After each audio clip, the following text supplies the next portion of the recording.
Welcome back to Attack of the Poison Outputs. Today, we are talking about the threat of quantum computing. Now, this topic is difficult to discuss because it's all speculative and there's a lot of divisiveness as to when quantum computing will become realized. Some researchers believe it could be as soon as tomorrow. Other researchers believe it may take 15 to 30 years. Most of the encryption that people use every day would be easily broken with a quantum computer. It is a bit of a boogeyman, to be clear, but it's definitely serious, and many researchers are sounding the alarm on this. Most notably Monero, Luke Parker, who is really sounding the alarm as to how we should be being proactive with quantum computing. And yeah, in the past several months, we've seen Chinese scientists putting out this report that they have made some advancements. We have Google saying they have a new state-of-the-art quantum chip. Quantum stocks were pumping. Then quantum stocks dumped because apparently one of the CEO guys said that the computers are still 15 to 30 years away. Whatever the case, it is very plausible that quantum computing can happen in our lifetime. And when it does happen, it's going to usher in a whole new wave of innovation, but also attacks. And basically all the encryption that we currently use will have to be updated. So what should we do? And really this calls back to what we've been talking about through this entire series, and that is we just have to stay proactive and we can't relax. So even though this may be 15 to 30 years away, it's still something that can be done much sooner.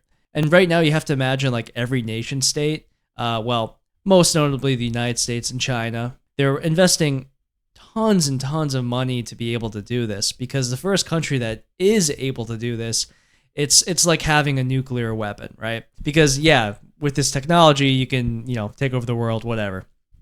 So it really is like a trump card, and having quantum computing is, it's very scary for anybody who is concerned about privacy.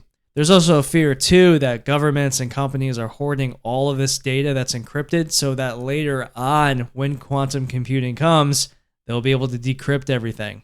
So it's definitely concerning. I'm not going to lie to you guys. So regarding Monero, back in 2020, the Monero Research Lab had a research effort looking into quantum computing and how it could affect Monero. And their research basically pointed out that a couple things that Monero uses would be affected. So your address that you give out that starts with a 4 or an 8, well, with a quantum computer, you will be able to find out the private key that holds that address, which means that you would then be able to take somebody's Monero and steal all their Monero.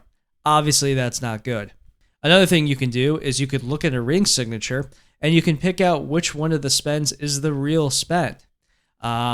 Effectively, ring signatures would no longer be useful. And lastly, you would be able to affect the supply of Monero.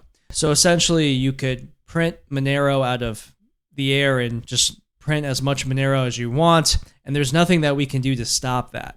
The good news is that full chain membership proofs, which are coming probably within the next year, they should have what's called forward secrecy. So essentially, going forward after full chain membership proofs, a lot of these issues that we are seeing won't be a problem, okay?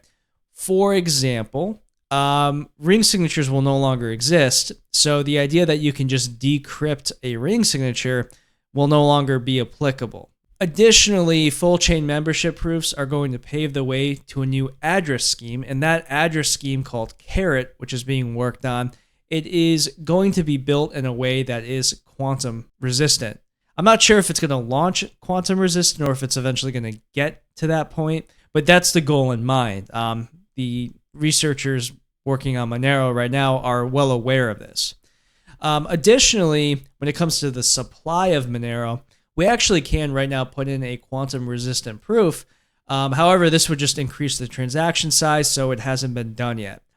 These things are all being looked at and considered, and down the line, eventually Monero will hard fork to a quantum resistant protocol. Now, if you want more information on this in more detail, Luke Parker just did a really great interview on Monero Talk where he goes into a lot more detail about the specifics of this. And things are changing all the time. So, this video will probably be dated, a couple weeks from now. So what should we do? Well, we need to be proactive, right? So one thing Luke Parker is proposing is to develop and migrate to a post-quantum protocol within the next 5 years. He is pushing for this. I know a lot of other developers are as well. And yeah, I do see this happening. And if Monero just, stays focused and does do this, we can really mitigate a lot of the issues that would come if quantum computing were to suddenly appear. In that aforementioned Monero Talk interview, Luke Parker just does point out that if a nation state does create quantum computing, they're not going to announce it most likely. So, once we hear about quantum computing, it's possible that quantum computing had already existed for several years, right? So because of that, this is just a race, right? It's an arms race, and we need to protect ourselves if that day were to come. Because if that day is, tomorrow, unfortunately, Monero is screwed. So this is one of those things where we have to be on the ball. We have to be working on it. Now, the good news is anybody who's working with encryption is aware of this issue, and we're going to see over the next decade a continued migration over to quantum-resistant cryptographic algorithms. For example, iMessage, Signal, Google Chrome, these have all switched to quantum-resistant encryption, and hopefully, before we do get these quantum computers, we will have enough defenses in place where it won't be as big of a problem.